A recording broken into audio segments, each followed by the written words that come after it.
There's something in here with us. God. That ball has moved. Look at your meter, look at your meter. Would you please tell us your name?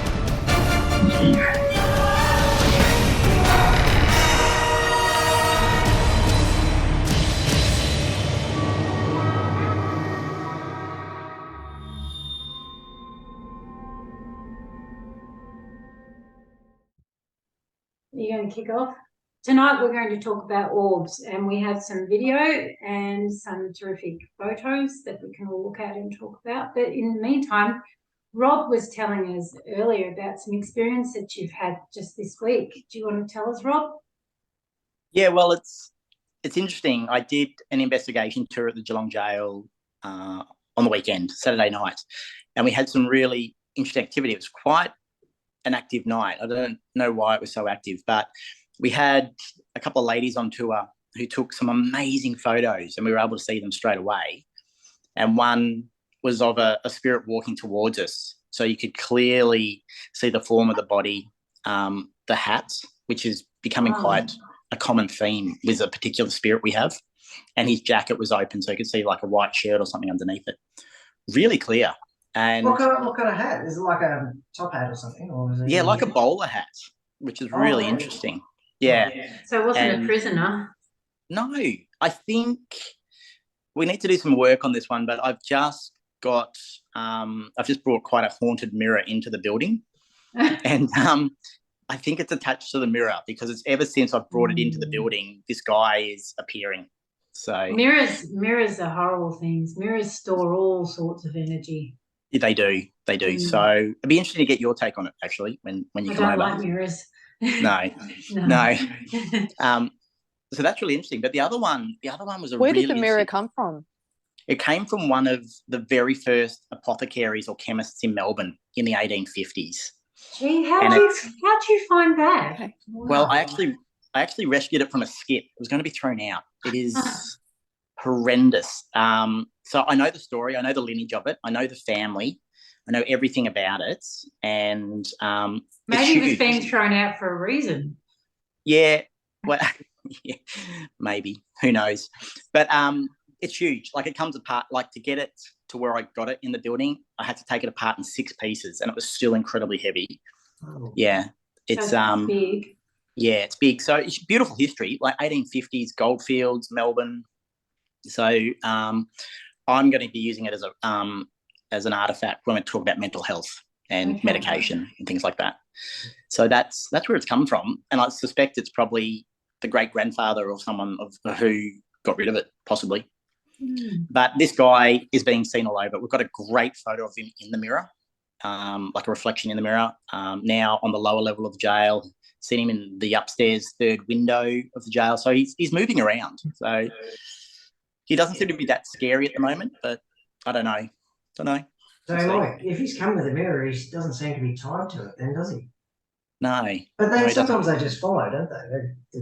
Well, if an object is haunted, I don't really have a lot of experience with that, but yeah, it'd be very interesting I'll tell you what, it'd be an interesting mirror to scry, but I don't like scrying into mirrors.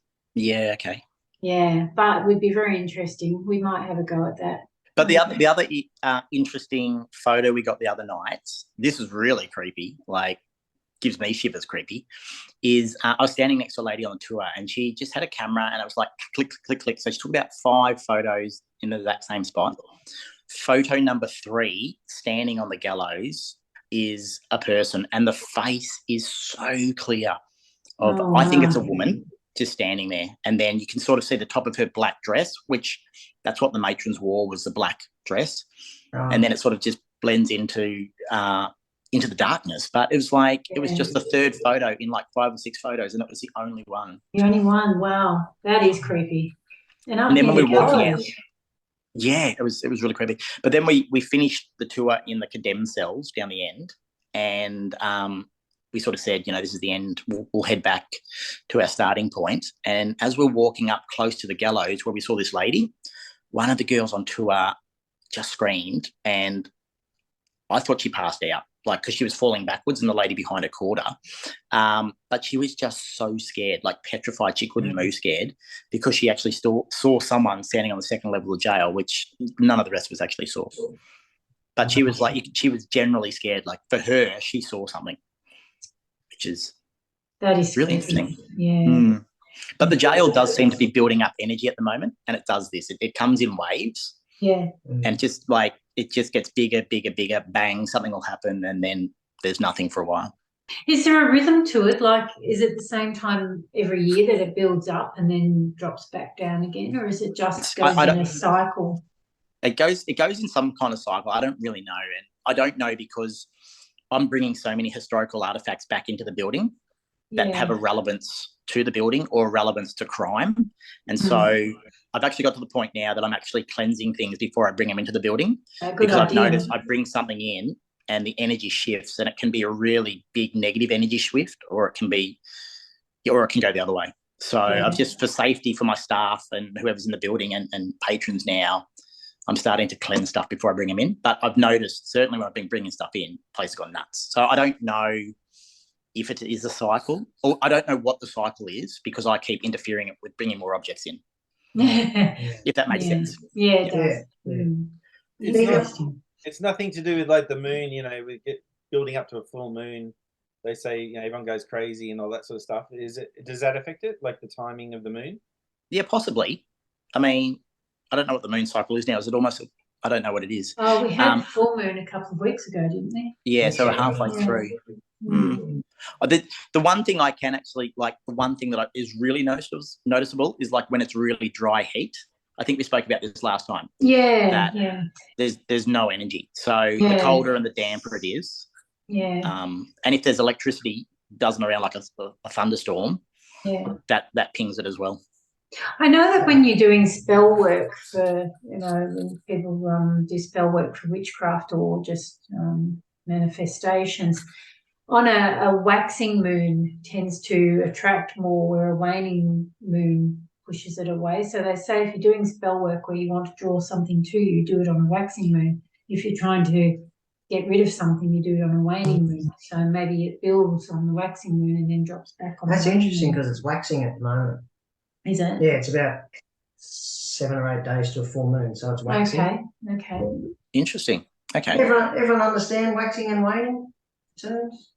Waxing, it's building up. A surfboard used to wax. Yeah. Or wax on, wax off. Wax on, wax off. Waning means it's been a full moon and it's winding down until it gets to the point where it starts to wax, as in it's like wax drops. Building up. Yeah, that's not wax actually means. It doesn't mean it's wax drops. Have you ever heard the term? I think it might have been Macbeth there, wax lacrimose. You become, waxing means to become. I'm trying to put it in layman's terms. Yeah, I'm putting it in layman's terms. I'd say it as like Waxing building. means to, waxing is to build and wane is to diminish. It's wax strips off a candle. No, it's got nothing to do with candles. Don't be silly. All right. And one other layman term is scrying, because you mentioned scrying, and I'm like, is that when you stare at yourself in the mirror until you start to see your face become? Yeah, or else you could call it mirror gazing. Okay, yeah. So basically, mirrors can be referred to as scrying glasses, or people might use a crystal ball or any shiny surface. Some people use a bowl with clear water. Anything with a reflective surface you can scry into or gaze into, and you can draw the imagery through that. Just don't say Candyman's, all right? No. 3 times. Yeah. No. Bloody Mary. Don't say Bloody Mary 3 times into a mirror. Yeah. But that something that you said before, Rob, when you said that lady saw something, she was terrified. I think you said she was the only one who saw it. Is that right? Yeah, that's right. Yeah, that's something that's always fascinated me. How you can have a number of people in a room and only one person sees something. It's like they only the spirit only either wants to be seen by one person, or they're directing their message to one person, or maybe they only have enough energy to Who It knows? sounds fascinating, that. Well, when my brother and I were kids and we had some friends over, and back in the day, remember when you were kids and you used to sit outside till the street lights came on? I remember we're all sitting outside, all lined up on this nature strip, and my brother and I saw a spirit. Well, we didn't realise. We thought everyone could see it. And we've both gone, what was that? And I think there were 3 other kids all alongside us, or we're all on the line. They didn't see it. Only my brother and I saw it. So who knows? And we've often talked about that, my brother and I. It's like, how come we were the only ones? But, And maybe it's just how open you are as a person too. Oh, yeah. Maybe, Yeah. but tell the story about that time you saw the wombat crossing the road, the human wildlife. Yeah, this is incredible. Yeah, I was driving down to Melbourne. It was early in the morning, so it was sort of it was dark, but it was just before the sun was about to come up, and I was on a straight bit of road, and off in the distance I saw this shape appear on the side of the road, and then that's a wombat. I better slow down.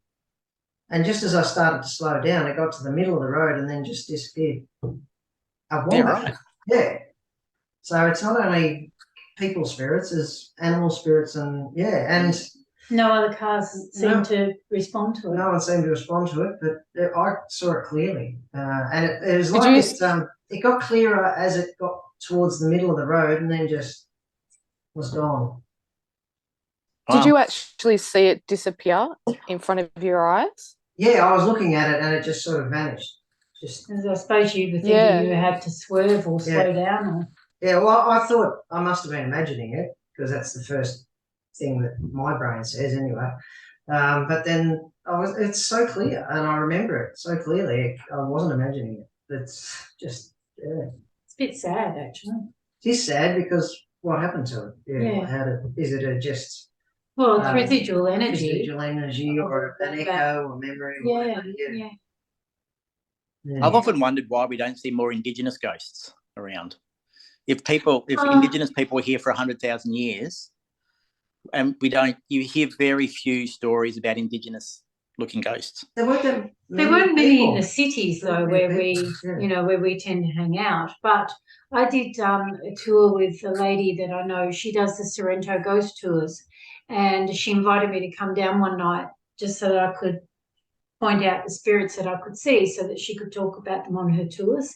And we found quite a lot of Aboriginal spirits down in Mornington and the various places where she visited. I think it was around Sorrento.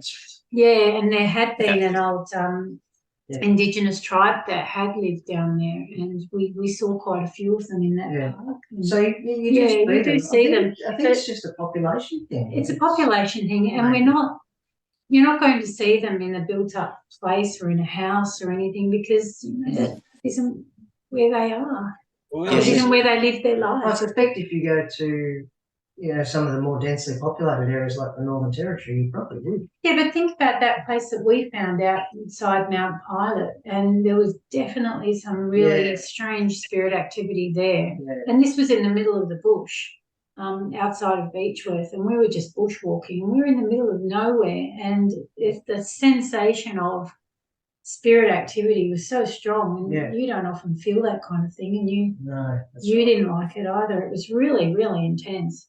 That's interesting that you put it like that. Maybe like the older the ghost gets, the bigger time gap between when the person died to we're seeing it. It just becomes more feelings than actual visual. Yeah, they do tend to become diluted as well. So people often say to me, I spend a lot of time in Italy, and people often say to me, the Colosseum, it must be full of spirit activity. Well, it's not, because over the 2,000 years, there have been so many people coming and going, and tourists and all sorts of things going on for 2,000 years. Whatever energy is there has been diluted so much that I can't feel it. Okay. Well, talking about Aboriginal ghosts, one of my relatives, they have a house. Well, they had a house. They've now sold it, luckily, but they had a lot of issues. Apparently, she would see every night, like, used to freak her out. She would actually see a black figure walking up, and it was an Aboriginal looking figure every night up her stairs. But she's sort of got a little bit of a she can sense a lot, so she can walk into a room a bit like Karen. I'm not saying she's a medium, but she's definitely got a little bit of that. But she would freak her out, and she would just see them come up the stairs, and she'd go into bedroom, and every night she was getting this, and they had issues even to the point where they put 3 pools in, and 2 of them actually collapsed and had to be completely ripped out, rebuilt. Cost them a fortune. They had issues with the cracks in the wall. Like, they had so much bad luck on this property, and they had someone come in and try and cleanse it, and they said, yeah, this is actually an Aboriginal area, and you've angered them by building down into the ground here. Yeah. Because the council made them go 2 meters below where they wanted to put the house. In terms of like view and all that, even though there's no view there because they were up near the top of the mountain there, and he just said it's it's basically a bad luck area because they're angry. Yeah, and spirits do get upset if you disturb their space. Even if you're renovating an old home, you tend to energize the spirit and encourage activity. So I can imagine with something like that, it's a sacred place. Yeah, and the fact that she was actually like just when Rob said that, she was actually seeing an Aboriginal spirit. Well, to her, it was she just said completely outright. Just every night she would see him. He wasn't necessarily angry towards her, but he was just coming up the stairs, and she would just see him every night. But they had such bad luck there, and they ended up moving, and now they're renting, but they're more than happy. They said that it's gone, whatever was there. Yeah. So it was just that's the only one I've ever heard of. Yeah, maybe that's why they had such bad luck, was because they were unhappy, and that was part of the energy. Yeah. Sounds like it. So, shall we watch this video? Yeah. Rob, you've given us a video. Well, there's a video that you took. How about we just play it? I'll play it. Maybe Rob can talk through it. Let me just share our screen. Sharing options. So it's in the middle of the jail. So it's as you come into the cell block, and this is security camera footage that hang on, that my kids actually found. Okay. Yeah. So that's in the centre of the jail. So the cell block either side. Now, I apologise that the footage going all over the place because my son is filming it on the video camera on the telephone. But basically, my kids picked up this orb in the centre of the jail moving. It would come and go for a few days. And this is after we've just discovered it. So we've gone in and can't visually see anything. And my son is actually standing near it. And I've gone over and I've grabbed a ladder. And you can see me waving my hand to make sure there's nothing. Yeah, so there's nothing, no spider web, nothing in front of the camera. And then, but you see the interaction that it seems to have with my son. Now, my son can't see it. So my son's got no idea whereabouts the orb is. It knows where he is, though. Yeah, which is really interesting. And I've probably got about 10 different clips at different times with this orb. So he moved all over the place in that area. But I sent this one because it seems to have some kind of interaction with my son. Yeah, it does. And it's really, really bright. And every time you get this on camera, is it your son's in the room at the time? Yeah. No, it's just my son found it. My 2 sons found it on the camera in the office, and they're like, "Hey, look at this!" And so I came in, had a look, and yeah, wow. That's crazy. It's amazing. It's fantastic footage. Because it is. Because it looks in parts like he can see it. It's interacting with him so clearly that it's almost like he's dancing with everyone. Like, yeah. But if he doesn't know it's there, then he's got no idea where it is. Interaction. Which is amazing. Now he that particular son is very open to the spirit world. So maybe on a subconscious level he knew where it was, because out of my kids he's the one that picks up on stuff. But he might have sensed it. He might have sensed where its direction. Yeah, but like in that area, so that's the video camera doesn't move, so that's the footage from that camera. But that orb would move maybe 5 meters around in that area. It's that's a incredible. large space that It it's is. in. Yeah. And that can't, from my mind, be anything else. No, it's just Yeah, I've watched it and I can't think of anything else it could be. Yeah, well, when you first sent that footage through, we watched it and we kept pausing it in certain spots. And it's just, no, I have no other explanation for it. Yeah, it's a weird one, that's for sure. It's great. It's great footage. Certainly seems to be moving independently of anything. Oh, it is. And it's intelligent. It's intelligent. It's moving. It's interacting with your son. It's almost in a playful manner. And there's a sense of loss when your son walks off the screen. It stands there like there's this sense of loss and that I feel from it. Yeah. It's like, where are you going?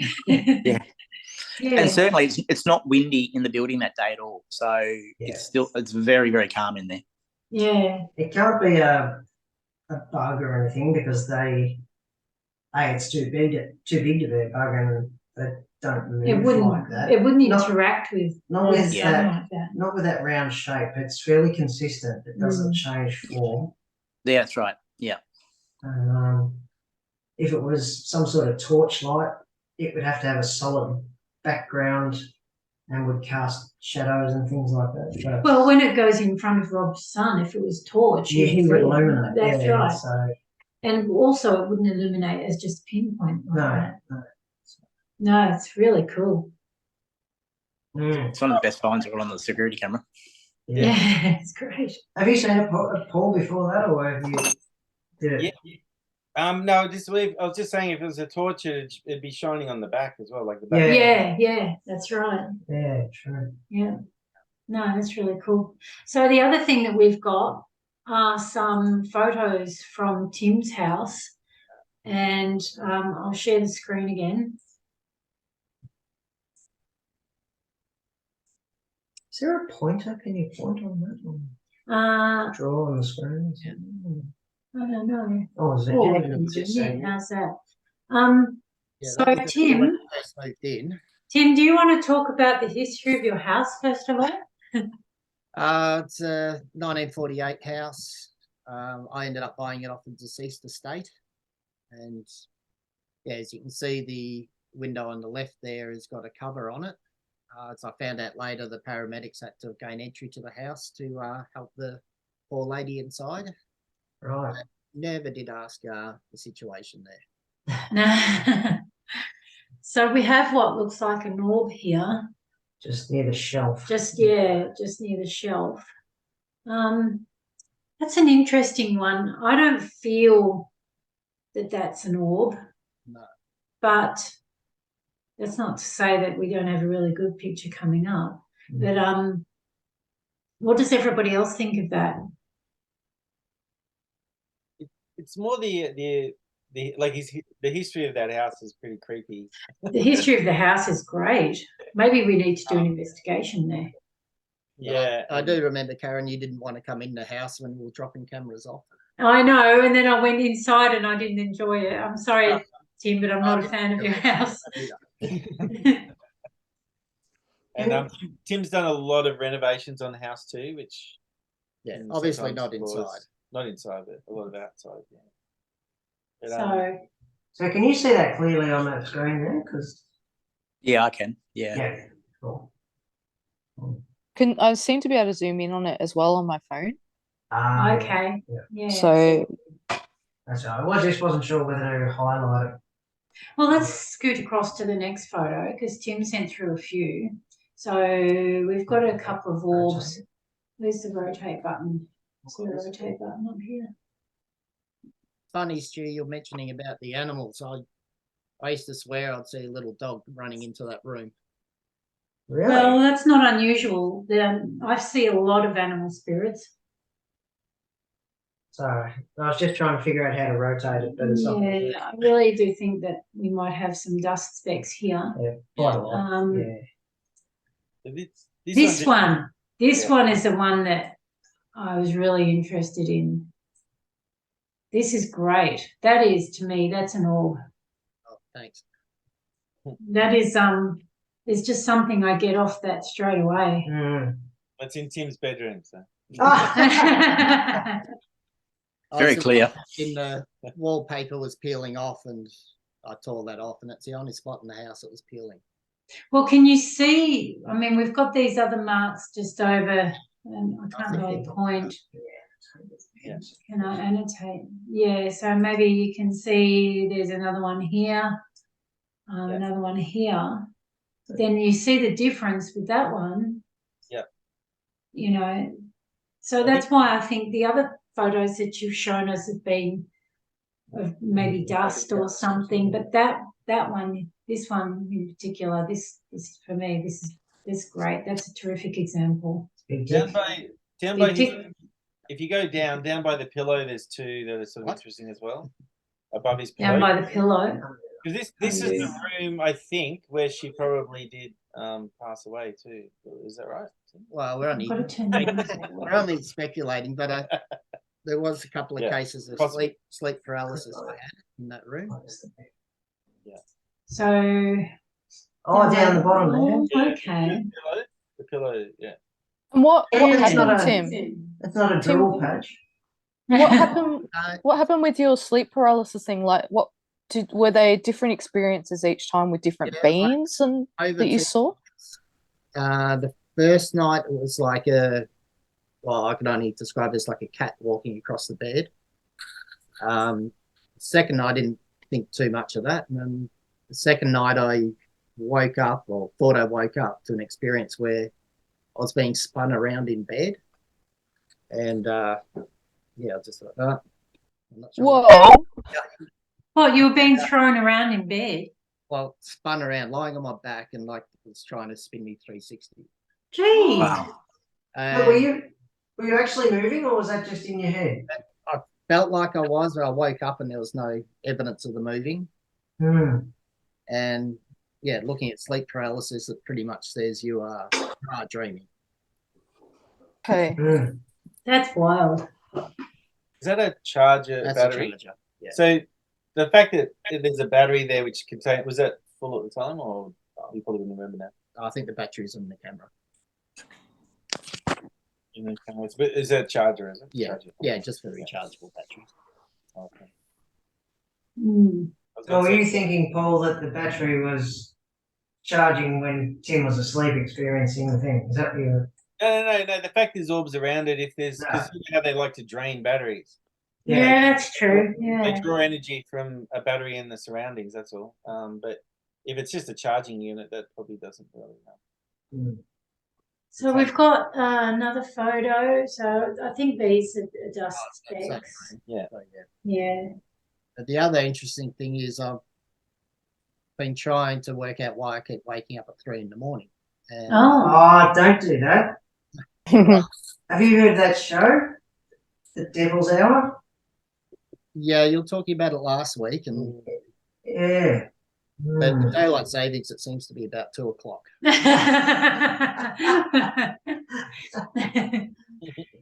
And then finally, Paul's favourite.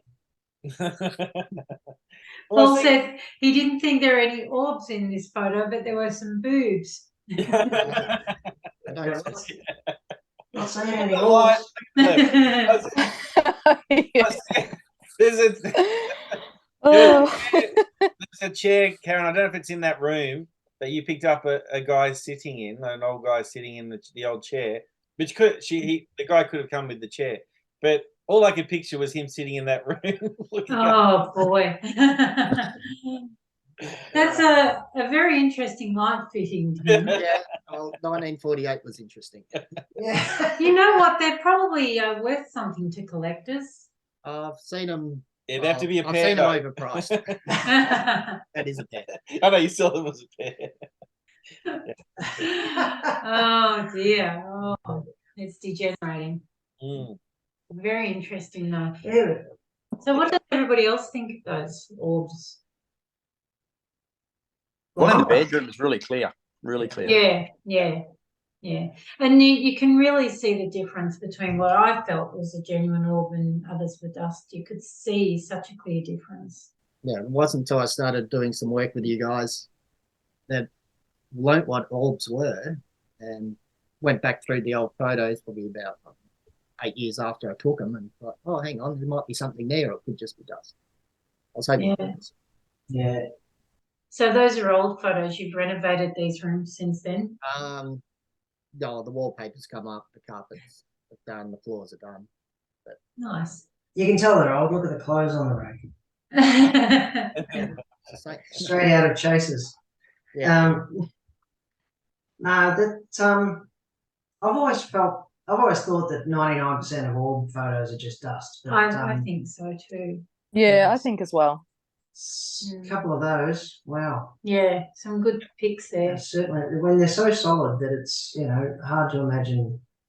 But just that energy. Yeah. So bright. I do have a photo from a place that I visited years and years ago, and it was somebody's house that they claimed that it was haunted. And I captured this thing that it's like an orb, but it's not perfect circular shape. It's like a piece of light. Oh, okay. I have to try and dig it up and show you guys. Yeah. Because it's amazing to me. So it's like it could be an orb, but it looks like it's emitting its own light. Yeah. Yeah. Wow. I'll Do you have remember to try when and find it. remember when we did that investigation at that pub in Mornington, The Bay Hotel. The Bay Hotel. And remember we were upstairs and we got that, it was like a little snake of light. Snaky. Yeah, that was really interesting. That sort of makes me think of what you might have had there, Loz, something similar to that. That was the same, yeah, maybe. That was that same place where the spirit box said Lauren. Yeah, that's right. Can you say the name Lauren?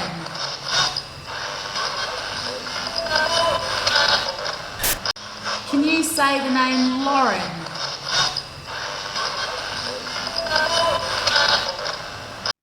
Yeah.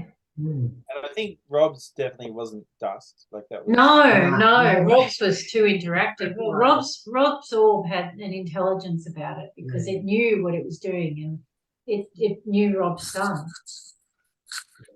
Yeah. I remember once, I think it was the winery Dramana we went to, and we had a fixed camera set up out in the stables.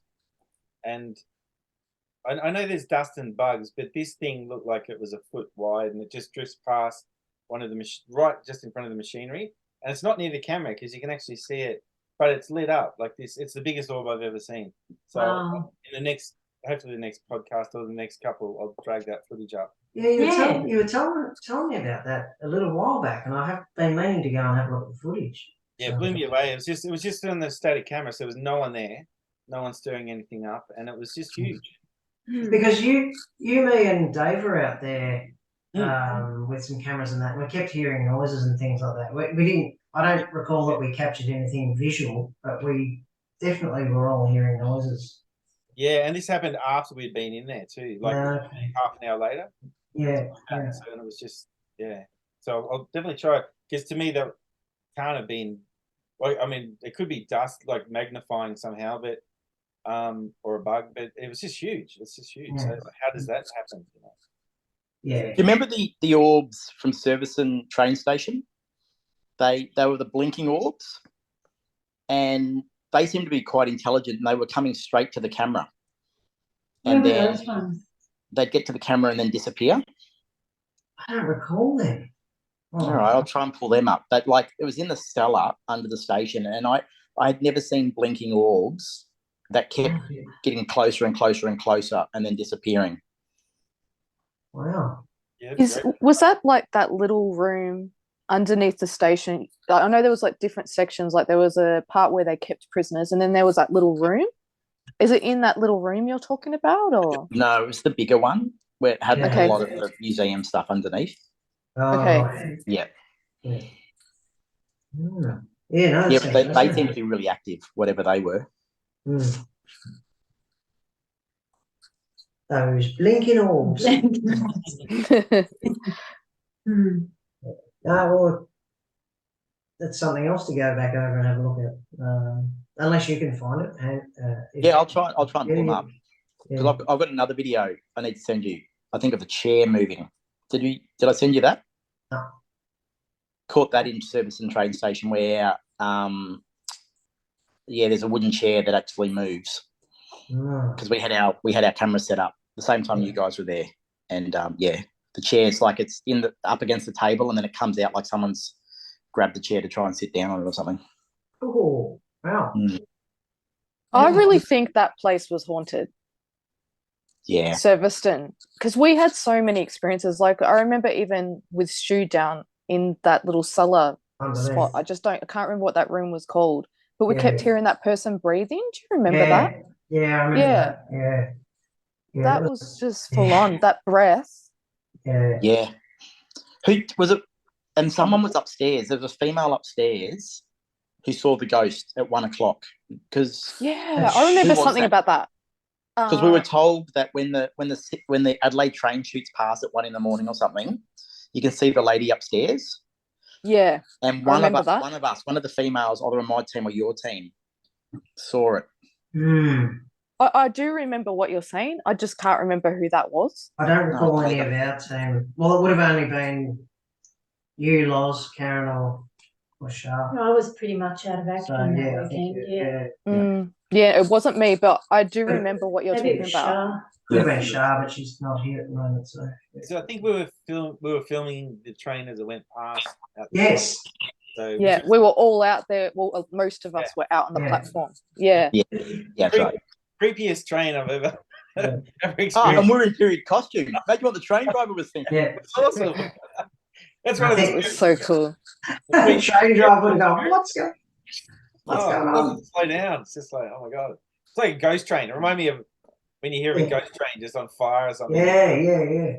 Just, just flies past, full speed. That was creepy. All I know is Tim was experimenting with aperture at that stage. So, yeah. Don't know why I remember that. And the sound of it was just, Yeah. And the whole place is shook. It was amazing. Yeah.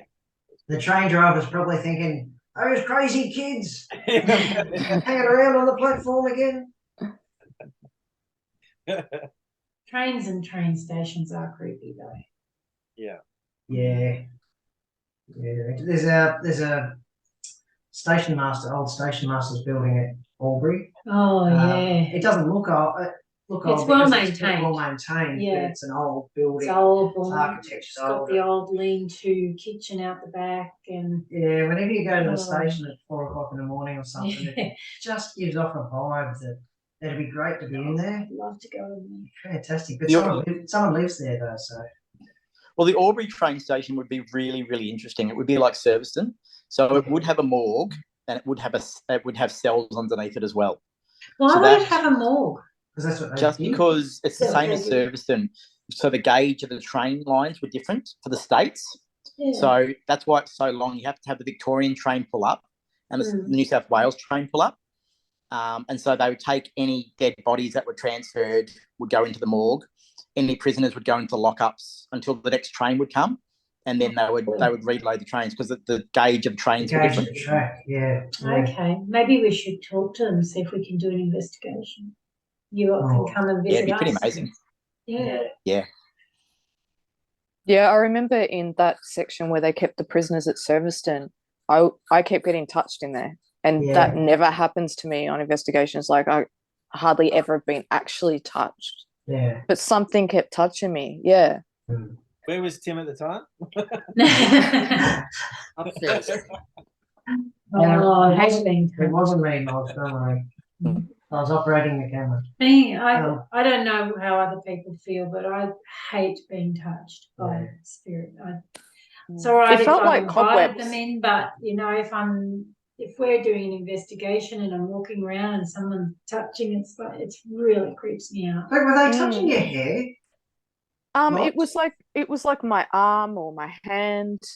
It was just on different sort of parts of me. And I remember when I first felt it, I thought there was like a big cobweb there or something. Yeah. And there was nothing there. So it was kind of that feeling of cobwebs, but and that's what they feel like. Yeah, and it was so strong to me that something was touching me. Like I felt like I had no doubt, and it would give me like a fright every time it was happening. Yeah, it was just that blew my mind. And that was in that section where they kept the prisoners. So, I don't know. Do you feel any like hairs rising or anything like that? Like the electrical? No, I don't remember feeling that. It was just that, kind of like a cobwebby type feeling, but really definite. Yeah, it was interesting. That was a really funny service, and because I got nothing there other than when I was with Loz and we heard those sounds. I just had nothing there. Nothing seemed to want to be interested in, so to speak. Did something happen with the mannequins? Wasn't there someone talking about the mannequins moving or something? They did. That's right. I thought that was a joke. I thought somebody had moved them as a joke. Yeah, no one from my team moved them. I've got a feeling somebody from our team moved them. I think someone rearranged them as a joke, but I think they might have moved separately, just subtly. Why were there mannequins there? Was it a display? No, it's just in the museum section. It was in the where the customers sat. They were just in period costume. Okay. But yeah, I'd forgotten Loz until you said that. But yeah. Yeah. I remember that. That was like so creepy. It's like, what the hell? Two separate things. Okay. Yeah, someone did actually move them later on. But Paul puts his hand up. Why is that not surprising? That wasn't me. Wasn't you? Oh, okay. Sorry, your other hand disappeared. I thought it was just blame Dave because he's not here. Yeah, well, if you don't turn up, you always blame the person who's not there. That's right. Definitely how it goes. But that's great. Like, it would be good to go back to Surbiton because there was a really nasty train accident there. And to actually go back on the anniversary of the train accident would be really interesting to see what energy's around. Was that? I remember talking to a little girl there who lived locally, and her father was killed. And every day she comes and waits for him to get off the train. And he never. Yeah, I remember that. Was that down the track a bit, or was that at the station? That was at the station, because I remember I wasn't actually doing anything because I wasn't really well that weekend, and I was sitting on the steps out the front of the station. And this little girl came up in spirit form, and I just started chatting with her, and I asked her what she was doing, and she said she's waiting for her father. And it turned out that she comes every day to wait for her father. And I think I mentioned it to you or Dave or Paul or somebody, and they said, oh, there was a train accident here, and there's a little girl that used to come and meet her dad when he got off the train. And someone had to tell her that her dad had been killed, and but she was still there waiting for her. Yeah, I remember you telling me that. I think someone else was there. Was it you? Was it Loz? Yeah, as I remember. Yeah, that's right. Something about this. Yeah. Because I think you and I had been under, and we came out, and you were sitting on the steps. And I said, "Oh, okay. Where's your daddy?" And she said, "He's at the wall. He's a soldier." Okay. And he was supposed to come home on the train. Yeah. So she, I said to her, "Well, we can work together if you want." So she sat down where you are. Yeah. Right next to me. And, and I said, "So what's your name?" And she said, "Ida." Yeah. And she told me she was 7 years old, and she lives up in the street there. And it's really cool. And then we just sat there together. Yeah. For ages, and then at one point she just got up and went up there. Yeah, I felt like that place was active, like lots of different things that were happening. Maybe we should go back there. I reckon we should. Yeah. And it's a great place. Rob, the train accident wasn't right at the station, was it? It was a little bit further down, is that right?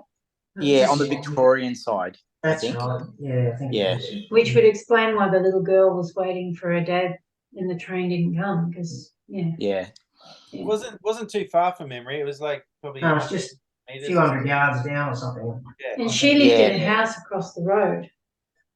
Yeah. Interesting story there, that's for sure. Yeah.